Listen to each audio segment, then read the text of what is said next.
Up the pipe! G'day guys, Nate here, coming at you with Collingwood's 2026 predictions video. My personal responsibility, I got 10 out of 20 last year for my 2025 predictions. Very specific predictions, and I got them right, most of them, and the other half, not so much.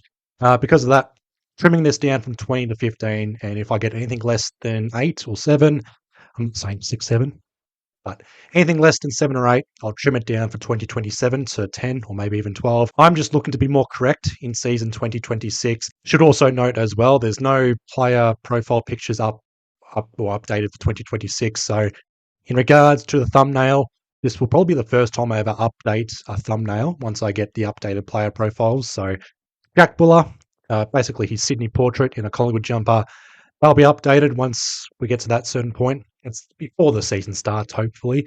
Otherwise, pick up your game, Collingwood. Take plugs out of the way. Let's just get into this 2026 Collingwood predictions video. I'm going to display each prediction on screen, so this will be the last time you see my face. 15 predictions. I'll explain why I'm predicting it this way, and also extra details involved as well. So 15 predictions, one by one. My first prediction for Collingwood in season 2026 is I think Collingwood will play the wildcard round, meaning we'll finish somewhere between 7th and 10th for season 2026. I'm not going to elaborate on where we finish specifically or how far we can go, how many wins to be exact. Last year, I predicted us to finish in the top 8 with 14 wins and finish in the semi-finals. We went a few steps better than that, so I was wrong last year. This time around, I'm going to be more broad. I think Collingwood will take a step back, but will remain competitive in season 2026. I still think we can beat the top 4 sides. We can beat the best teams in the competition still, but knowing other clubs and their development and their trajectory as well, their premiership window, I wouldn't be surprised if this has a 2013 feel to it, where we take a step back in the mix, but just a few tiers below the absolute best teams in the competition. That's why I think Collingwood will finish in the wildcard round. Not a cliff, not as steep as people think it will be. We'll stay competitive, but the wildcard round, I think, is Collingwood's calling for 2026. My second prediction is I think Collingwood's VFL side will have a better overall season compared to Collingwood's AFL side. And that's a bit of nostalgia and the inclusions for Collingwood's side in the VFL. An update, though, Ed Perryman, the brother of Harry Perryman, out for the season with an ACL injury, injured last week in training. So our thoughts are with Ed Perryman there. He was an inclusion from Lavington, not Laverton, Lavington in the Ovens and Murray Football League. But he's out for the season, unfortunately. But I still think Collingwood's VFL side will have a better season compared to the AFL side. The signs of a good AFL group is their VFL side also performing. We typically have a very good AFL side, but not as good VFL side. I think this will change this year. The AFL side in the middle part of the season, or middle part of the pack at AFL level, the VFL side, I think, will challenge for a premiership. Big call, but I think the Collingwood VFL side will go far further than Collingwood's AFL side. My third prediction, I think only one Collingwood player makes the 2026 All-Australian squad. Almost straightforward who I think it will be. Most likely Nick Dacos, Darcy Cameron in the mix, Josh Dacos, maybe across half-back or in the midfield or on the wing. Dan Houston, if he returns to his Port Adelaide best. Jordan De Goey, who plays a full season. But besides that, there's not any other callings from a Collingwood player to make the All-Australian squad. Darcy Moore, 2-time All-Australian. Can he get back to his best? We saw that in the qualifying final win. He would have to keep it up in 2026, but a bit unlikely, I reckon, for Darcy Moore. But there's not a lot of other options or anyone that can break through unless Lockie Schultz kicks goals for fun. But Jamie Elliott kicked 60 goals and couldn't make the All-Australian squad. So I don't know what's going on there, but it's probably the last time Jamie Elliott ever gets close to that consideration, unfortunately. But yeah, only one Collingwood player I think will make the 2026 All-Australian squad of 23 or 22, whatever it is for them. All-Australian 40, I'm not too sure how many nominations there, but I think only one ends up in the best 22 or best 23. Prediction number 4, I predict Nick Dacos will average 30-plus disposals for the 2026 season, but he still won't win the Brownlow medal. 2023, he averaged 31 disposals, got that injury very late in the season. 2024, averaged 30.6 disposals, finished second. And last year, averages 30 disposals a game and doesn't win the Brownlow medal. Here we are again. I think Nick Dacos, if it's through injury or worse, suspension, I still think he ends up with 30-plus disposals. I'm not too sure how many games he'll play. Hopefully he plays every single game again. but I still think Nick Dacos will not win the Brownlow medal. And even if he only plays half a season, God forbid, he'll still be averaging 30 plus disposals. So that's my prediction there. Prediction number 5, I predict Dan Houston will average 20 plus disposals, 4 rebounds, and 3 inside 50 entries a game for the 2026 season. But he won't make All Australian. I think he'll bounce back. He will return to his Port Adelaide best. Last year, he averaged under 17 disposals a game, 2.7 rebound 50s, and only 2.2 inside 50 entries. Basically, his lowest output since 2018, stat wise and output wise as well. So Dan Houston should be able to respond. I think he's better across half back compared to Lockie Schultz up forward. We saw Lockie Schultz struggle in his first season at Collingwood. Dan Houston struggling in his first season at Collingwood. I thought Dan Houston showed better or had better performances last year compared to Lockie Schultz in 2024. So I think Dan Houston can bounce back. It also means, or hopefully, Josh Dacos is more up the ground, so it allows Dan Houston to play his natural game. That's probably where he struggled, just wasn't able to get involved as much. I think he'll be a lot more involved. Dan Houston should be able to respond in 2026, turn to his best, but I don't think he'll make the All-Australian squad.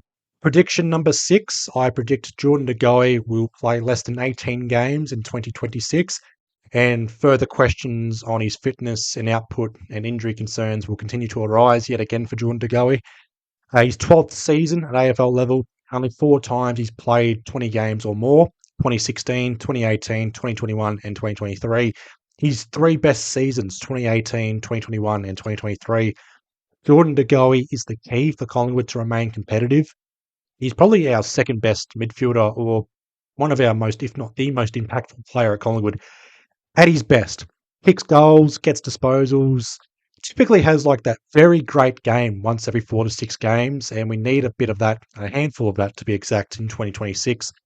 If we are to compete for a flag again, but again, I predict we'll be a few tiers below, still in the mix, still competitive, but not as high. But it's honestly dependent on how Jordan De Goey forms and fares in 2026. Prediction number 7, I predict Jack Crisp will finally miss a game. I got this prediction wrong last year. I'm going to double down on this and try again. 262 consecutive games for Jack Crisp and counting. I'm not going to be specific on where that ends, but I think he gets into the 270s, maybe 280. But at some point, I think he will be managed. Hopefully not a Brett Deledio situation where all of a sudden the old man calf or the injuries pile up for him. He's played 11 consecutive seasons. Unbelievable. Plus 6 games at Brisbane before coming over to Collingwood. But I think at some point in 2026, Jack Crisp will finally miss a game. Going past the halfway stage, I predict Scott Pendlebury will break the VFL AFL games record for most games played. An easy one there, slam dunk, unless there's a major injury. But to be specific on this one, I predict Scott Pendlebury will end the season on 444 games. Now, if he breaks the record, I'll give myself half a point. If he ends on 444, an extra point.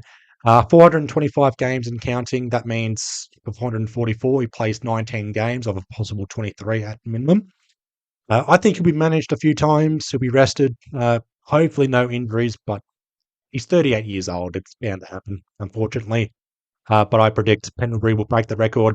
444, just short of 450, and probably most likely to retire. Definitely most likely to retire at season's end. A little segue into my 9th prediction is I predict Pendlebury, Jeremy Howe, and Steele Sidebottom will all retire at season's end. Pendlebury most likely. I think Jeremy Howe is the most likely of the 3. Steele Sidebottom, 50-50. If he has that purple patch like he did last year, then I think he could stay on. Pendlebury and Sidebottom both averaging over 20 disposals a game last year, close to 25 at certain points. Brownlow votes as well. But Sidebottom, Pendlebury, Howe, we're looking at our youth as well. One eye on the future. We've got youngsters in those positions. We cannot rely on Pendlebury in season 2026 to steer us out of trouble in certain games or situations. Pendlebury, Howe, Sidebottom all retiring at season's end. I'm not going to predict the exact number, but I also see guys like Membry and Frampton could be 50-50 on their status after 2026. They may not be offered new contracts. I think Membry most likely doesn't play on, particularly if we do get someone like Ben King. Watch this space for my later predictions, but Pendlebury, Howe, side bottom, all retiring at season's end is my prediction. Prediction number 10 is I predict 9 games milestones for 2026, and I'm going to be specific on this. Maynard 250, McStay 200, Darcy Moore 200, Dan Houston 200, Lipinski 150, Quaynor 150, McCreary 100, Nick Dacos 100, and Ned Long 50, which means Nagoe will probably miss 200. I did say less than 18 games, so 182 there. Do the maths. I think Pendlebury will miss 450, just shy of a few games. I think Jack Crisp will miss 300 because I don't think we'll play 26 plus games. Schultz will miss 150. We'll need to play finals. Frampton 100, Sullivan 50, McInnes 50. They'll both, all three will miss those. Those three players also relying on finals to get to those milestones. But last year, I got this prediction right for 9 games milestones, and I think it'll be another 9 games milestones again. Key note as well, I'm considering this games milestones. I'm not including Pendlebury's record as a milestone. It's a record. Still a milestone, but more so a record, which I said earlier. Prediction number 11 is I predict 6 AFL debuts. Jack Buller to debut for the club, and 6 AFL debutants. 5 draftees, 5 players also on the list who haven't played a game after a few seasons at the club. Ty Printable, Sam Swadling, Zach McCarthy, Angus Anderson, Jai Saxena, the draftees. And then we've got Oscar Steen, DeMartia, Smith, Howes, Hockren. I predict 6 of those 10 will make their debuts. I won't be specific on this, but I said in my previous video, Printable most likely, Swadling likely, DeMartia, Steen 50-50, Cochrane likely, and Saxena with a bit of an opening. So 6 out of 10. So technically I'm changing my mind compared to my last video. I said 5, I'll go 6. And that also includes the mid-season draft. We pick up someone like a Rowan Steele and they make their debut. Bit of leeway there for me, so forgive me for that. So Jack Buller for the club and 6 AFL debutants for Collingwood in season 2026. Prediction number 12 is I predict Collingwood will win 3 games interstate. For the home and away season, we play Brisbane at the Gabba, Fremantle in Gather Round, Adelaide Oval, Sydney Swans Friday night, the SCG, Gold Coast Suns up there for the Term 2 holidays yet again, Adelaide at the Adelaide Oval in the floating fixture, and West Coast at Optus Stadium in round 22, third last game of the home and away season, not including finals or the wildcard round. At least 3, or not, I'm going to be specific, 3 interstate wins. Anything more or less will be a fail on this one. Hopefully we get a few more on the road, but 3 to be exact, lickety split, 3 of 6. And wildcard round and September footy can be determined. Waffling on. Prediction number 13. This is where we get into the off-season stuff. I predict Collingwood will sign a free agent. 2022, we got Dan McStay. 2024, we got Harry Perryman. And I think we will land the big fish, as it was teased last year. The big 4 coming up for free agency this year: Ben King, Zach Butters, Zach Bailey, and Sam Walsh. There'll be a few other free agents listed as well. May not even be those big 4 or one of the big 4, but I'm optimistic we will land one of these big 4 free agents. If not, I think we'll still end up with someone through free agency with a bit of money to burn. Prediction number 14, it's a trade period prediction. I predict 3 Collingwood players to be traded to other clubs at the end of the season. Keynote traded. I'm not including the delisted free agency or the rookie draft or anything in pre-season for 2027. Traded, to be exact. So the trade period, the trade window. My check was traded last year. Mason Cox picked up by Fremantle after the trade period. Finn McRae picked up by West Coast after the trade period as well. So last year we only traded 1 player. This year I think we'll be a lot more active in the trade period, and I think we'll end up trading 3 players. I'm not going to be specific on who they are, but you can almost get the hints on some of them already. And then I think there'll be a surprise player leaving Collingwood. Watch this space, but we'll talk about that in the trade period in 6+ months' time. And my final prediction number 15. This is for night 1 of the draft, and I'm not too sure why I'm putting this in, but I'm going to include it for a bet each way. I predict Collingwood will end up with a top 10 draft pick, and we will use it in the draft. The last time we got a top 10 player was Nick Dacos at pick 4 through father-son. The last proper top 10 pick we had was Jaden Stevenson in the 2017 national draft. Rising star in 2018, and Nick Dacos was a rising star in 2022. So Coincidence? I think not. I still think, and again, if we are active in the trade period, we could go up the draft board. If we make the wild card round or September footy, we'll have a pick above 10. I think we'll end up in the top 10 for some reason.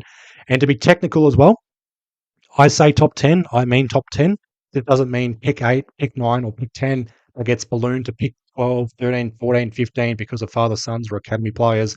When I say top 10, I mean top 10. But here's a summary of all my predictions for 2026. Uh, Keep me accountable. I will review this in the mid-season review, bi-week pies waffle in mid-June, and then we'll look back on this at the end of the 2026 season, plus the end of the draft night in November. Hopefully, I'm uploading videos in November of 2026. But as I like to say, it's all a watch this space. What are your thoughts? What are your predictions for 2026 for Collingwood? Certain players, the team, the coach, the staff, the fans, myself, other creators, whatever. What are your thoughts? What are your predictions? Leave your comments below. Give the video a like. Subscribe if you're not already. I keep saying that. Follow me on Instagram. Tell your sisters about my videos. And besides that, I'll leave you guys all to it. Hope you guys have had a good week. Please be well. Please be safe. And I'll see you guys in the next one. Up the pies.